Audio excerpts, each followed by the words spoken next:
Is this on? Hello, everyone. Welcome. Thank you so much for coming. I'm just going to bend over this right here because I don't know if it can extend. I'm Mark Rotella. I'm the University Director of the Montclair Literary Festival. I'm also a professor here of creative writing and the director of the Kocha Institute. Thank you all for coming out here. Thank you all for coming out to Montclair State. We are thrilled to be working with the Montclair Literary Festival, and we are thrilled to have faculty members here from the English department, and for just really working to present all of this. But I'm going to turn it over to Marcia. Thank you.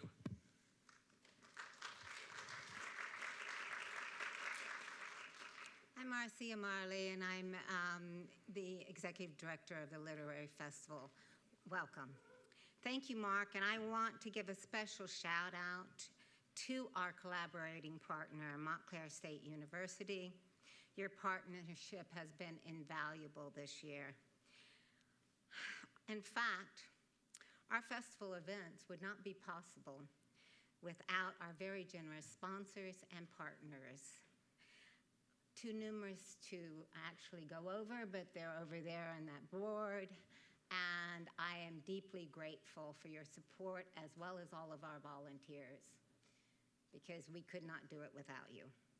All festival net proceeds help support the life-changing educational and enrichment programs of Succeed Together, a nonprofit that levels the playing field so that all are able to access what only a few can afford now.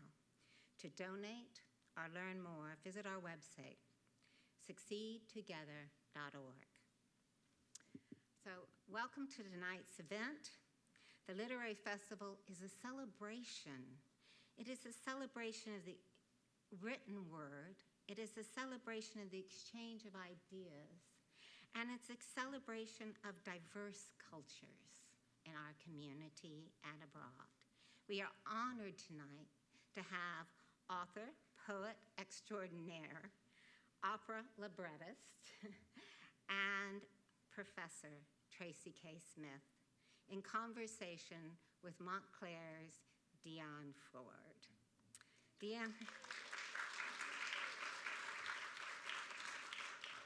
Dionne is an NEA Creative Writing Fellow whose work has appeared in the New York Times, Literary Hub, New Jersey Monthly, The Rumpus, and Ebony, among other places. Her work has also won awards from the National Association of Black Journalists and the News Women's Club of New York. Her latest book, presented at our Spring Festival, is also a memoir, Go Back and Get It, a memoir of race, inheritance, and intergenerational healing. Both authors' books are on sale after the event. You can buy them. Dionne, I now turn the mic over to you to introduce Tracy Smith.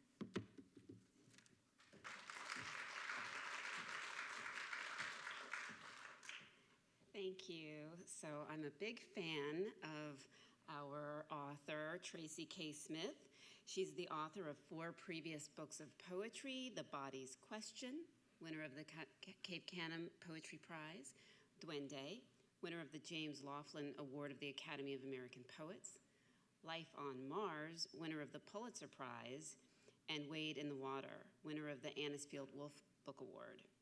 She's also editor of an anthology, American Journal, of 50 poems for our time, and co-translator with Shangta B, sorry if I mispronounced that, of My Name Will Grow Wide Like a Tree, selected poems by Yi Li. Her memoir, Ordinary Light, was named a finalist for the National Book Award. From 2017 to 2019, Tracy Smith served 2 terms as the 22nd Poet Laureate of the United States. She's currently a Chancellor of the Academy of American Poets, and she teaches at Harvard University. And of course, she's also the author of the memoir, To Free the Captives. Thank you.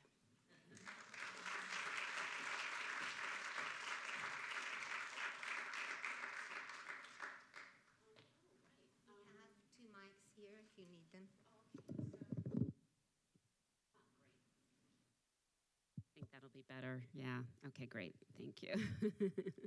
So although I do have to refer to my notes. So first, Tracy, I just want to congratulate you on all the much-deserved acclaim already to Free the Captives. I think I saw that it was one of Time's picks of the best of the year, so congratulations, and I'm sure there are other things. And I was very excited when your memoir came out because the theme is very close to my heart, which you capture so eloquently on the opening pages, where you write what you're after with writing this book is, I'm searching for the soul family from whom I descend, because I've been living a long time now with the dead who refuse to abandon me.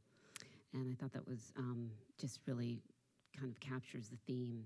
So I thought maybe you could just take some time now to introduce us to your soul family, these guides who have stayed with you and suffused the pages of your book, and let us know what it was you wanted to capture with writing this.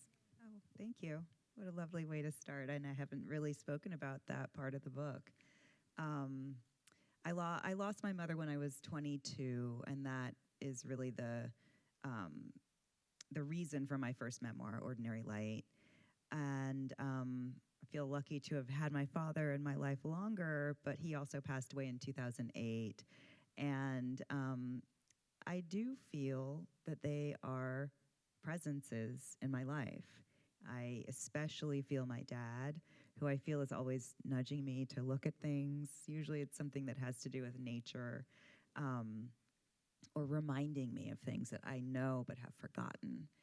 And I feel that my relationship with my parents has deepened and grown in the time since they've passed, partly because I'm a parent now and I feel I can understand them a little bit differently. But I also think that there is something that persists. And in 2020, when the world was quaking with grief and outrage, and I was feeling those things, and also a lot of interpersonal turmoil, I needed to call on them. I realized that my parents and the generations that they descended from had recourse to, a great many strategies and beliefs that helped them endure far worse than I had experienced. And I just wanted to ask them the questions that I had failed to ask them in life. And meditation became a way of doing that for me. And I write about that in the book, sitting outside in my yard in New Jersey when I lived here, and asking who might be willing to help, and being delighted and shocked and surprised every time I got an answer. And I began to realize that it wasn't only my parents, but I think that all of us have access to a large group of maybe ancestors or guides who can offer a kind of wisdom. That was wonderful and helpful to me as a person who was struggling emotionally. But I also wanted to think about our plight as a culture, as a nation, and to imagine that figures whose lives are rooted in history might be useful to us now in terms of what they now know, what they're now willing to acknowledge. I'll read a little bit from the opening, but I want to say one more thing that it takes me a little bit away from the book. For years, I was working in archives, writing poems, documentary poems, and going back to founding documents like the Declaration of Independence. Or when I taught at Princeton, I ended up writing a poem to celebrate the removal of Woodrow Wilson's name from the School of Public and International Affairs. And I did that by pulling an essay that Wilson had written in celebration of Confederate General Robert E. Lee. And I thought, if language and time might yield something like clarity or truth, what if I might trust Wilson's words to know better now than they did or than he did in his lifetime? And so I began listening for these other, counter currents And so I feel like maybe that's a practice that could be useful, even just psychically, as we navigate all of the conflict, indecision, and the crises that are upon us. And so this book is, in some ways, my attempt to say, okay, I'm going to start with my team, the people that I know love me, even if I didn't know them in their lifetimes, and listen. So maybe I'll just read the first few pages of the book. That's perfect. Yeah, thank you.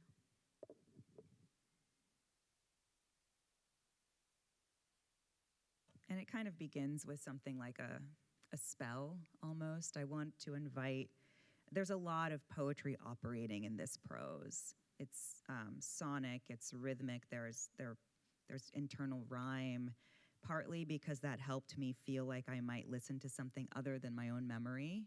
But the book opens with a sequence that also I hope, invites a reader to listen a little bit differently. Train of souls. Red dirt, pine needles and leaves, trucks and trailers nestled under trees, the steep peak of a church roof, a trailer's rusted eaves, veins of road like pale rope afloat on green sea, railroad tracks running south, north, away, dark water and a creek's muddy banks. The surface of a place shimmers in rain, shivers in wind. By what right might I enter in? One way of describing what I'm after is to say that I am searching for the soul family from whom I descend, because I have been living a long time now with the dead, who refuse to abandon me. Often, it is my deceased parents who arrive, through tumult and tedium alike, to counsel and console. Buy a new car, my mother advised only recently. Don't pour another dollar into that old Land Rover. Get out in front of the problem. Get something sturdy and affordable, the biggest Toyota you can find. I was standing in my kitchen in Massachusetts, looking out at a row of tall trees that twisted and shimmied in late autumn wind when the thought planted itself in my mind, practical and direct. It interrupted some other thing I had been in the midst of thinking. Days later, when the old white SUV in which we'd been shuttling our children for nearly a decade finally gave up the ghost. Days later, the old white finally gave up the ghost. But my mother had warned us, and fortunately, we'd heeded her advice. My father doesn't speak so much as lean in close, offering to ease me of a burden. One whole year, as I listened over and again to Otis Redding preach and plead and get down on his knees with his voice, I felt my father's presence beside me, guiding me to the story of an entire generation, striving gorgeously through setbacks, lined up like bowling pins by a nation's innumerable hands. And I wasn't any longer aching, affronted, alone. I was alive and continuing, just as my father all his life had been. I was aligned with a tireless tradition. Maybe I'll stop there.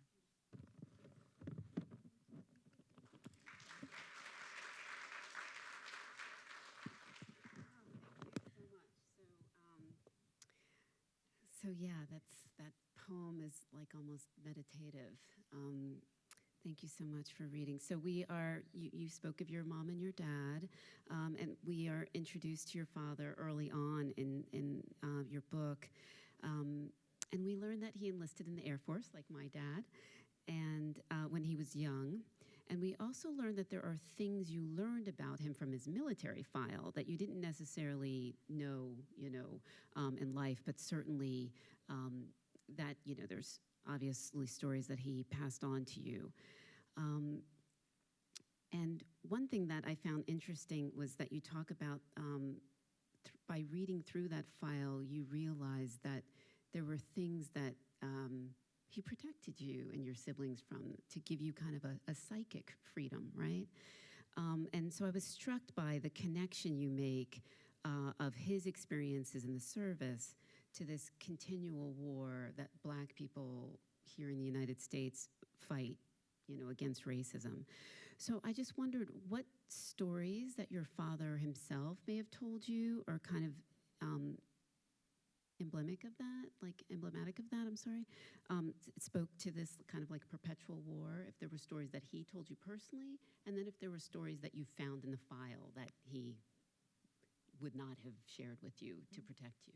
Well, there are a lot of stories that my father told me in a way that made me feel like I shouldn't be anticipating racial conflict at every turn, if that makes sense. He was somebody who wanted to believe that excellence, preparedness, all of the capacities of character and hard work could make an easier path for us.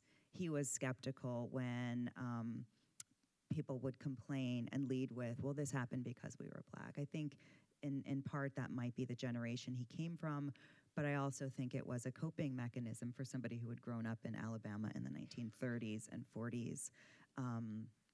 I interviewed him a year or so before he passed away for a project, and I asked him, okay, tell me a little bit about your experience growing up in the segregated South. And he said that on his honeymoon with my mom, he had, talked to some military, friend and gotten advice on where they could spend the honeymoon, what hotel would be a good place. And when they showed up, the clerks looked at them and said, oh, this is no place for Negroes. And so they were turned away. And I said, how did that make you feel?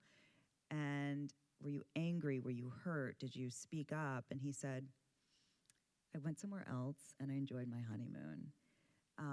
And I feel like in some ways it was emblematic of his refusal to be hardened or made brittle by the reality of racial discrimination.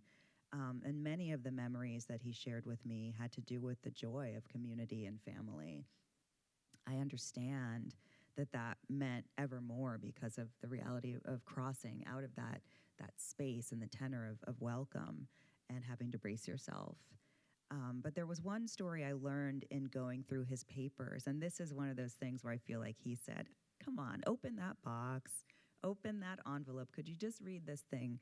So there was a folder of military records, and I found a letter that he received in 1977 when I was 5 years old that said, in government language, this letter is to inform you that you owe the United States government a debt of $1,030.60 for overshipment of household goods. We will begin to deduct this from your salary beginning on X date. And when I read that, my heart clenched, and I was just thinking, oh, I know, A, that my father was an honest man, wasn't trying to get over on his employer by moving his large family from one place to another. And so I could imagine the feeling of accusation that landed in his chest. And then I see his handwriting on all these sheets of paper, doing a kind of monthly budgeting to see how much money came in, how much money was spent, and there wasn't enough at the end of each month to cover the amount that would have been deducted.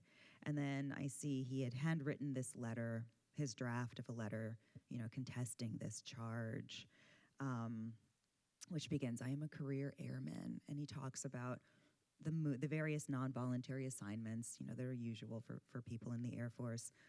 And in our case, moving from Virginia to California, which was the move in question, there wasn't housing on the military base, and so he had to buy a house on the open market and didn't have enough to do that in cash, so he took out a loan. All of this explanation about just living. And to see this as a plea, and, yes, his employer was the military, but it also really did feel like a plea to the nation to regard him. And that letter is accompanied by a letter from his commanding officer, which makes everything right. This person says, no, this Airman Smith acted in good faith, and the weight allowance for people at his rank doesn't take into consideration the size of someone's family. And so the problem went away, but I can still imagine this in the blood, in the memory. Yeah, exactly. And what made me even more moved and protective, if that makes sense, was the fact that none of us knew. None of my siblings, when I shared this with them, knew anything about this experience. And to think, the nights that he must have spent working this out, talking with my mother after we were all asleep, so that we could wake up in the morning and feel like we had everything, like there was nothing that was denied us or barring our sense of, like you said, psychic freedom. It kind of broke my heart, and it made me, grateful at the same time. There's a letter that I found doing some archival research about the people my father descends from a neighbor in my grandparents' community during the Depression, a man named Simon Trixie Sr. And I remembered that name. Yeah. And he looks a little bit like my uncle, so I think he might have been a cousin or something of my grandmother. But he lived in the same community with my grandparents in the 30s. And he wrote a letter to the governor of Alabama saying, all the colored folks in this community are being laid off. I was just told my job is no longer mine today. And I don't think it's fair. So many of us have, large families, aged relations, and he lists the price of food, and he asks for help. He asks for, consideration and information, and he says, kindly, respond. And he gets a letter back from a bureaucrat in the government's office that it sounds like early AI, like, please address the matter with the person in charge of the situation in your district, and you will perhaps get an answer. And I heard the echo of this letter, this brave letter. Imagine writing it in Alabama in the 30s, saying, this isn't fair. This is happening. Black people are being targeted. We're being pushed to the front lines of this crisis, and to sign your name to that. I just felt the echo of that in my father's letter. And knowing, how unwilling my father was to cry out that discrimination was in the room, I heard this other voice kind of like saying it for him in a way, and that was very moving as well. Also, now I'm thinking about something you learned about your mom, which I was so curious how this conversation came up, because I know, parents do. They don't tell you the things that are difficult or whatever, but you share a story about, I guess that maybe your mom was a bit ostracized from the other airmen's wives, but later that somebody apologized, which I just thought was so wonderful, and kind of the point of your book of what happens with sharing stories, right? That there is this sort of capacity for, redemption or whatever. But I was dying to know, how did it come about that you learned that story? Just curious. I'm younger than my siblings by a decade or more, each of them. That's crazy, so am I. Oh, yeah. Really? That's why probably we're writers, I think that's why. And my older sister, who's the second eldest kid, told me when I was working on this book that our parents our mom had been treated really unkindly by a group of women. And I think in part it has to do with the policing that happens sometimes within a community, whereby if you seem to have goals or aspirations that are farther than another person has been made to believe theirs can be cast, that's a form of conflict. And I think this is part of the way that the American imagination pits us against one another, creates rigid hierarchies, and insists that we fall into place by tempting us to imagine that we can ascend.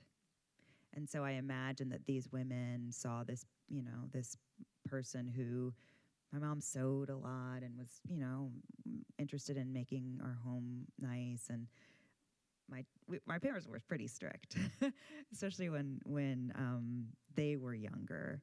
And so my siblings did not act up. And so this smoothly running, seeming family, especially where the father, as was the case for everyone, was traveling a lot, I think it probably got under people's skin. And so these women were, basically dissing her a little bit. And then 1992, my parents took a road trip, and they visited a lot of the places where they had been stationed. And by chance, my mother looked up one of the women she remembered, and they had coffee. And my sister told me that my mom came back with the story that this woman apologized and said, "We were so young, and you seemed to have it all together. We were really angry and jealous, and it was wrong."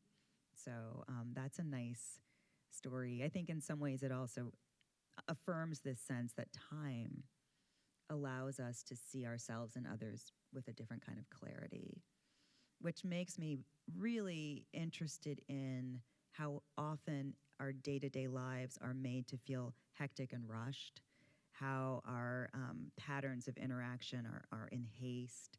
I think social media and our life inside of our computers has made this even more the case. And so we're in a state of adrenalized, not rage, but not far from it. And I think we dismiss each other, we seek to undermine each other, even perhaps without wanting to. And that's a pattern that part of me really hopes that thinking differently in language and about language could help us change. Well, that's a perfect segue to my next question, because, as I said about your opening, the poetry that you're reading, for me is very meditative. And so I was introduced to the poetry podcast that you started, The Slowdown, back in 2020 at the beginning of the pandemic. And I would listen to your introductions, and they themselves, even, without the poetry, became kind of like a meditation for me. And so the slowdown definitely became a part of my morning devotional practice, either like a lead into my meditation or after meditation. And so I'm wondering if you can share a bit about, because it is important, to this book, how you came to meditation and how it has informed your work, especially this book, and if you want to share your experience with your ancestors. Oh, yeah. Thanks for listening to the Slowdown. And now Major Jackson is hosting it beautifully. I always thought meditation was to erase thought and clear the mind. And I never thought I could do that. It seemed like a hard thing. And so I never attempted to meditate. And I said, but my poetry allows me to do something that feels like a similar intensity of focus, a shift in consciousness. And that felt nurturing and sort of regenerative. I told myself that I was making it possible to hear my unconscious mind more vividly. And I would also say, and I hope I'm hearing something beyond myself as well. And that felt like a rational way of thinking about the creative process. But I'll be honest and say I was always very interested in people who could brazenly say they talked to their ancestors and they had relationships beyond the material realm. I studied with Lucille Clifton when I was a grad student at Columbia, and she would tell us all this, stories that are in her poems about talking to her late husband, talking to her mother, receiving messages from the ones, as she calls them in the beautiful poem cycle. And I was bereaved when I was in her workshop. My mother had passed away just the year prior, and I thought one day I'll be able to maybe do that. I don't think I can do that now. One thing that made me think I couldn't was my mother's belief system, which told me don't try and talk to me. Don't try and talk to ghosts. Talk to God. And for years, I was really obedient to that.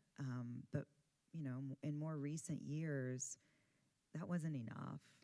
And it wasn't enough to think that my unconscious mind held answers suitable for the freight that I think all of us were and are bearing. And so I would sit outside. I would try and relax. I would recognize that as soon as I tried to relax, my breathing would get really fast, and I would try and regulate it. And then I would ask, as a friend suggested I ask, is there anyone who would be willing to come forward? And she said, you're going to think you're making it up. You just have to accept that you're going to think you're making it up.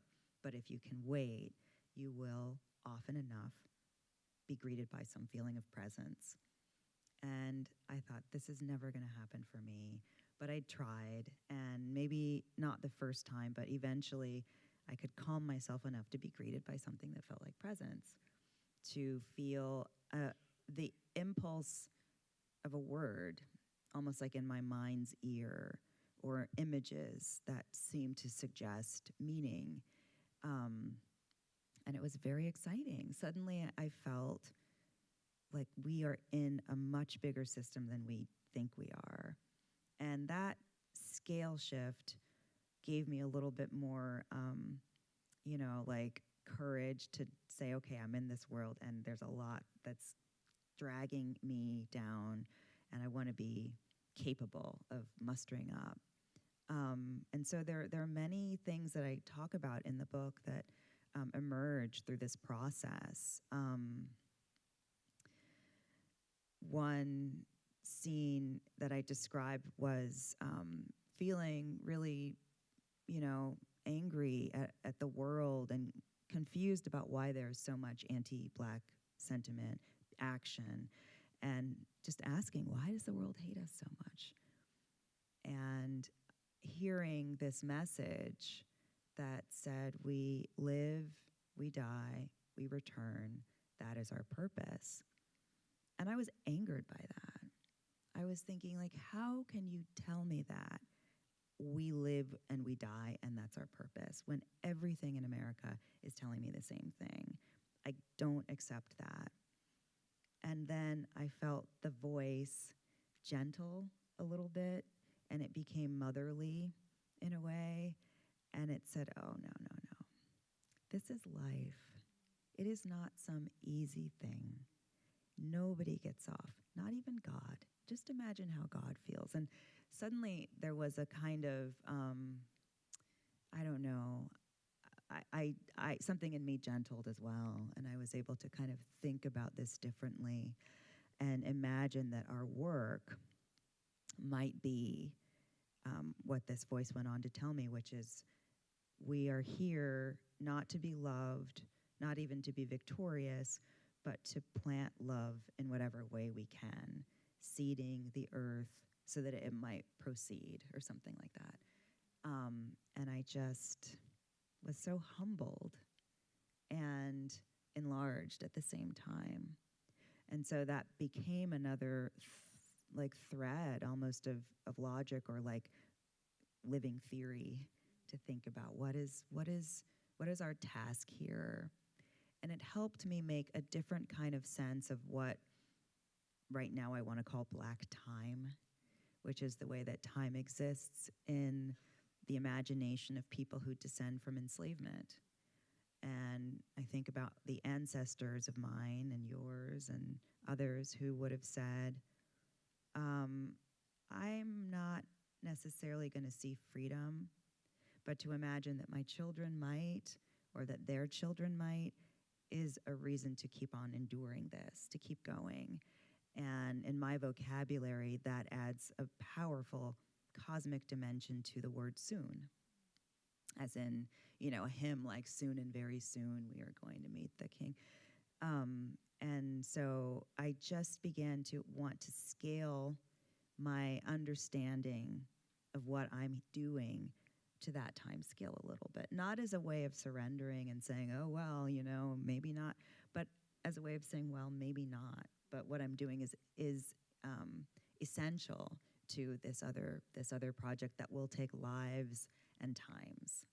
And so, yeah, there are so many messages that are, I think, eager for us to hear them and find them. Beautiful, thank you so much. Well, I guess this kind of dovetails with this as well. I was going to ask you about if it made you, if it changed in any way how you practice that belief, this newfound belief, new understanding in the world, or with your family at all, or I don't know. But did it affect that? Oh, I think so. I mean, I am definitely more unabashed in my investment in, the cosmic mystery. And I think it's helpful to say that you can snap out of the human vocabulary and perspective when you need to and bring something from this other space into it as a strategy or a tool. I definitely know that I am having a lot more conversations of this kind. I have a sister who is a healer and a homeopath and who does energy work and now a hypnoregression therapy, and I'm very excited about the questions that can be explored through those vocabularies. I think that they relate to other counter logics, I like to think of them as, that have sustained community or continue to sustain communities of people. And one that I talk about in the book is the ring shout, the tradition that African Americans have received from West African practice of praise and rhythm and song and gathering up in the spirit as a fortifying and reassuring rite that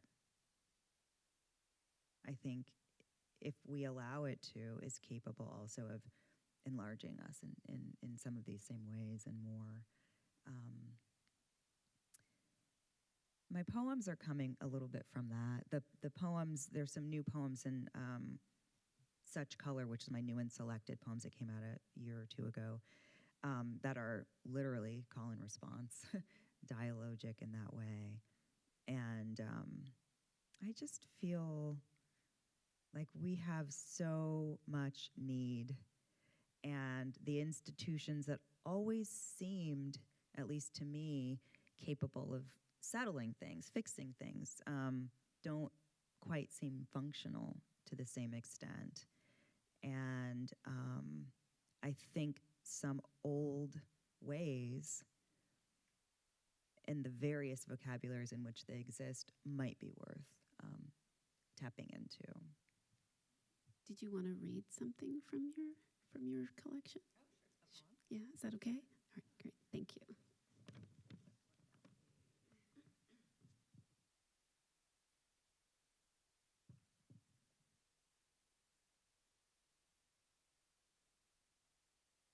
There are two poems in the new poems section of this book called Riot, which are nodding to Gwendolyn Brooks, who I think of as an ancestor, and also bearing witness to some of those early meditative sessions. So I'll read this one. It's across a few brief sections, and part of the address becomes to these others, these ancestors. Part of it in another section is an address to America, and you might be able to tell tonally who's being addressed. Riot.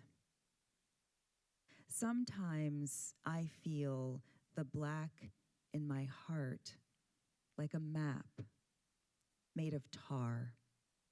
You need only part your lips to mar what isn't yours. Think better. Don't bother. Your druthers clog my sieve is the matter. We pay to live. Our nerves carry a charge. We grieve each day. We pray for you. Holy, holy, holy, Lord God Almighty. How thick is memory? How deep the grave? Thick is memory. Deep the grave. How many are we? Many are we? What have we been led here to learn, to teach? We have been led here to learn, to teach. Is life within our grasp? Life within is in our grasp. Have we ever felt death so near as we do this year? Have we ever? Near, dear, year upon year. The ancestors live upstairs in a room without chairs. When I visit, they welcome me without words. They crouch, encircling me. They are without edges. Wordless, they fill me. Warmth without weight. I ask for something. Without shame, I beg. They owe me nothing, but they give. They give. Can you hold my death in your mind? Can you leave it there, live and let grieve? I like you, and like you, I move through the days. A dark shape is what my body makes. Good is how I was taught to look, to be, despite what's done to me. Woe is me. To say is to do is also true. Woe is you. This is not the riot. This is reality. It rolls, roils, briefly recoils. It hammers down. We fall, rebound. You chase. We race. You hate. We wait. Thank you.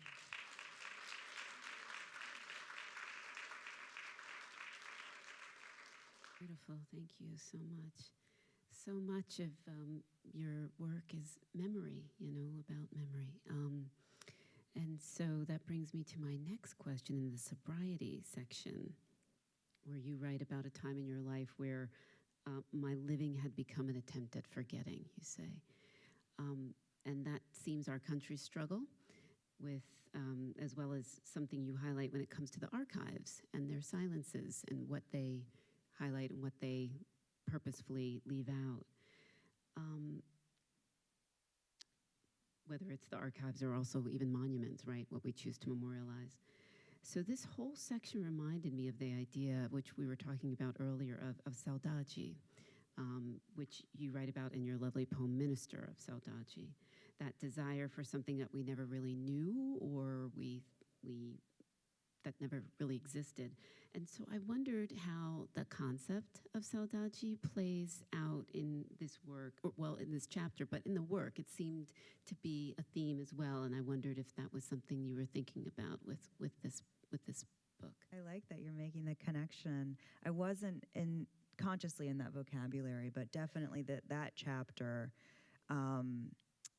Well, maybe even before that chapter, there's this wish to get back to the wholeness of community, and not just like, a family reunion, but to greet each person whole, even if that wasn't the way they lived.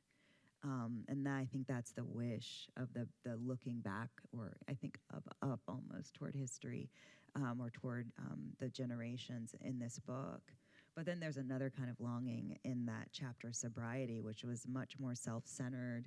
I realized I had a drinking problem when motherhood and the anxiety of it, the worry of it, caused me to drink much more adamantly. And I'd had a pretty robust life drinking wine as poets, I think, before motherhood. Always saying the poets are always having so much fun, it seems. It's a little too much. But I also felt this longing for the person that I thought I had been, who had been, physically transformed and emotionally pulled in many directions and no longer centered in my own life. And so there was a lot of grief, and I would also say some resentment that I was trying to manage. And I don't think alcohol made it better. I think it actually amplified some of the vexation, but it was a pattern. And so that was something that felt worth being honest about. A lot of this book is thinking about the nation and its injustices, its oversights, its contradictions, but we are the nation too. And I also really want to explore the ways that all of us have work to do and might become more willing to do it. And so I wanted to think about how I myself have been implicated in patterns of, avoidance and putting my own needs above others and kind of cleaving to an outmoded mythology, even a mythology of self.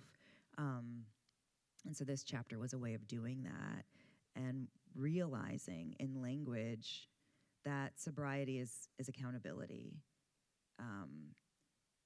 accepting plainly what one has or has not done, and the many ways we avoid doing that. If you're drinking, then that's like, okay, you have these pacts of shame, forgetting, avoidance, or laughing with your, let's say, drinking buddies.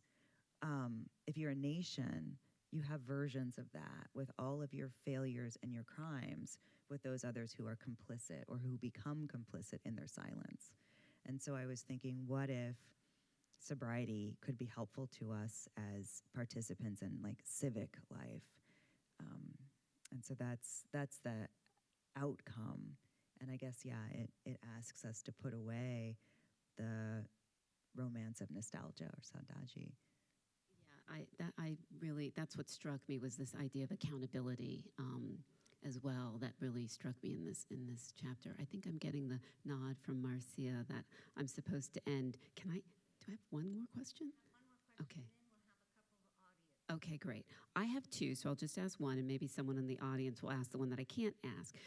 So I guess maybe I'll just end by asking then about, you beautifully bring up this idea of us being a collective kindred, all of us, and you do, you do mention Lucille Clifton, one of my favorite poets, in your book on the page. And then, you can hear also other maybe of your literary lineage coming up too. I felt like James Baldwin is in there. And I also felt Zora Neale Hurston in there when you talk about being at the coastal islands.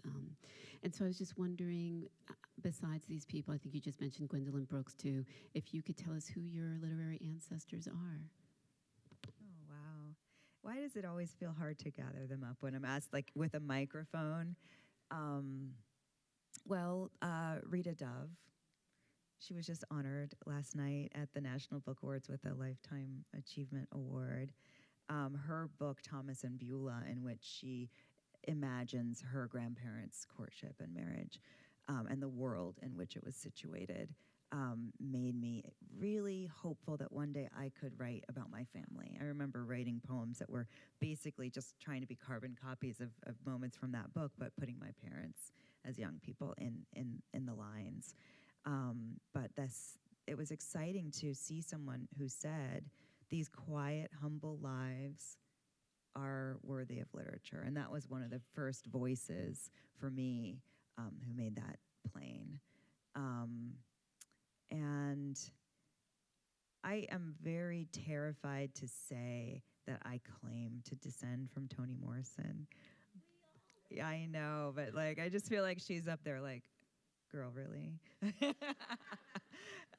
But I really love, obviously, her work and the purpose and power and weight that she always was willing to attribute to her voice and her vision, and her fearlessness in saying that she received voices and characters from elsewhere and beyond, making that other dimension that touches ours and that has so much bearing upon ours ever more credible in a way. So those are some, but there are many that I'm just not thinking of right now. I didn't mean to put you on the spot, but all right. So I think we'll open it up then to questions. Tracy, thank you so much. Thank you.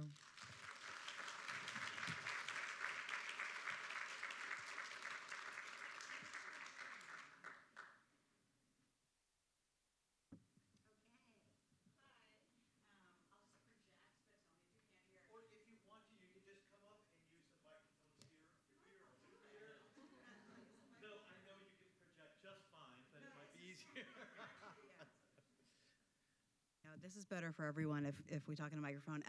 You were talking about how your father was able to hide in a kind of benign way, in a protective way, some of the struggles that he was facing in the world so that you kids would feel like you had everything.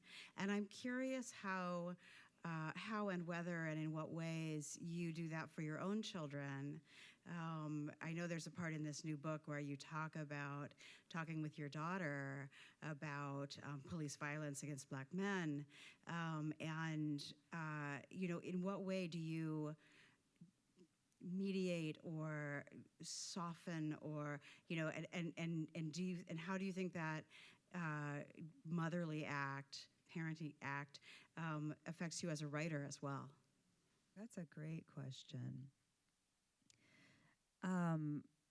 I started almost wanting to charge out of the gates, address everything. And then, because I always felt with my daughter that she was just an adult, as a baby, I felt like she had so much authority.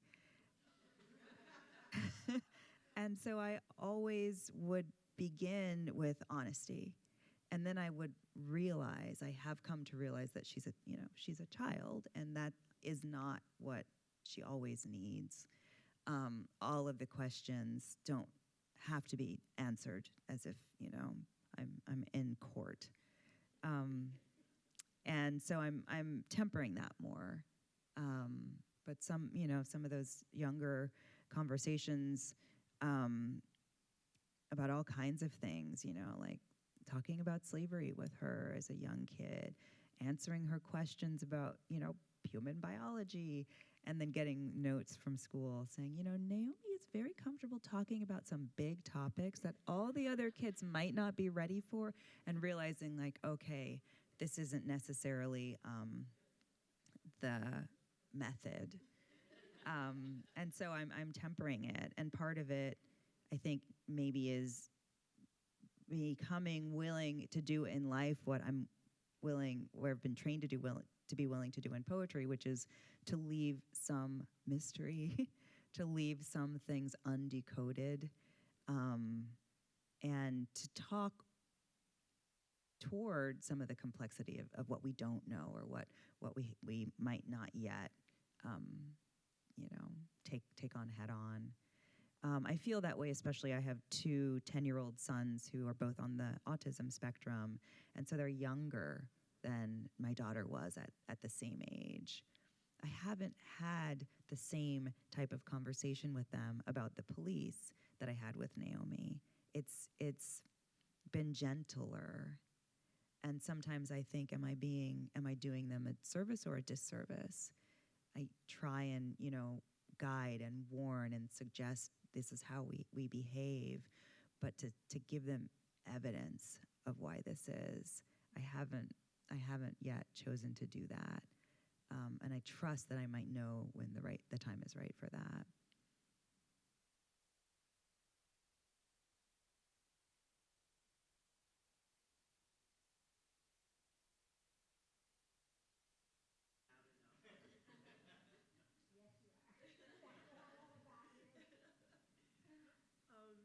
First of all, I've never read a book along with the author as in listening to Audible, but I was captivated by your voice, and so I did both. And That mic is not on, so I did both. So I felt like that was a magical experience. And in that reading and listening, room enough for almost like a call and response. And the concept of the freed and the free, and the agency and the uncertainty of life with the freed, and not even knowing we have that uncertainty until the power is used against us.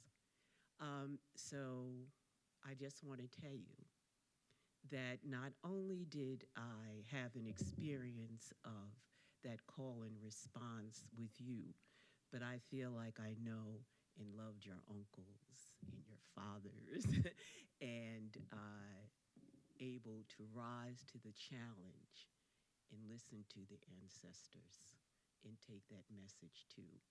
So thank you very much. Thank you.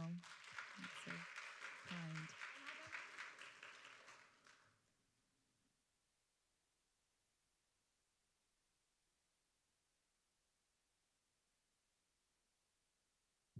Can you hear me in the back? Yeah? Okay, awesome. So I just want to start and just say thank you so much for actually being here and having this event. This is the first time that I've ever gone to an event like this, and to actually hear the author, it's an amazing experience. And I did want to thank my professor, Mr. Greenberg, for actually letting me experience this. It's amazing. So you spoke about meditation, and the same as you, I kind of like my family, like Christianity or religion and meditation, you do not mix. So I just wanted to ask, pretty much, there's a fear that we have about it, right? And how did you push through that fear, right? And then when you pushed through that fear, was there an experience that you had that was overwhelming as you're kind of balancing your mind, the earth around you, your ancestors? Was there ever a point that you felt so overwhelmed and it was hard to take that? And what was that experience like as well? Oh, thanks for that question, and thanks for coming. I remember going to my first events with authors and realizing, as I had somehow not before realized, there were living writers. And so it really changed things for me. So I'm happy that you are here today. I do know what you mean. Like, how do I find a safe way to do this thing that some people that I love have told me isn't what we do? And I guess in some ways I just said, let me try and do both. Let me start with prayer, if that is going to make me feel on a path that I know is okay. And to move through that, and then it's almost like, okay, God, I know you're busy, but is there anyone else who would be willing, sort of like that, to feel like I'm at the very least announcing to myself what my intention is. But I found a great flood of feeling anytime there was contact, which is just about every time if you can make time. And it's an overwhelming feeling that wasn't about, this is too much, I don't know what to do, but I can't believe how actual and vivid this feeling of accompaniment feels. And I can't believe how much love I feel right now coming toward me. And I can't really describe how meaningful and almost like reconfiguring that can be.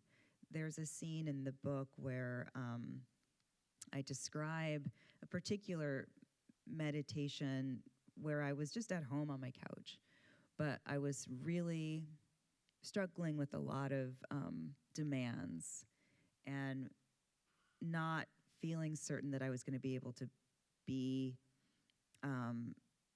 capable of giving as much as was being asked of me.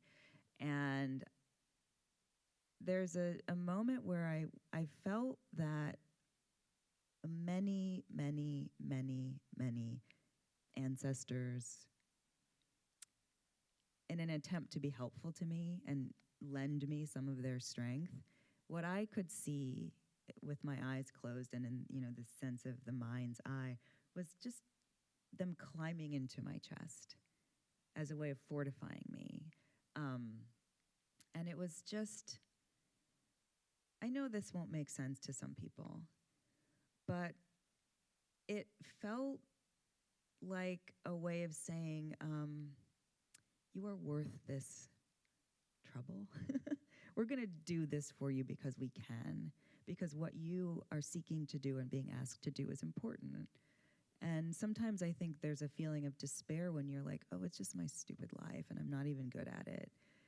But to imagine, what if there is someone who really is invested in your success and will do impossible things to ensure that you're able to live up to that.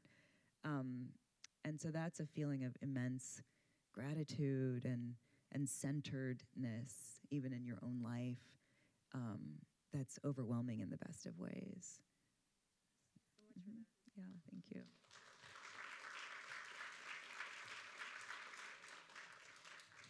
Thank you both. Thank you all for coming.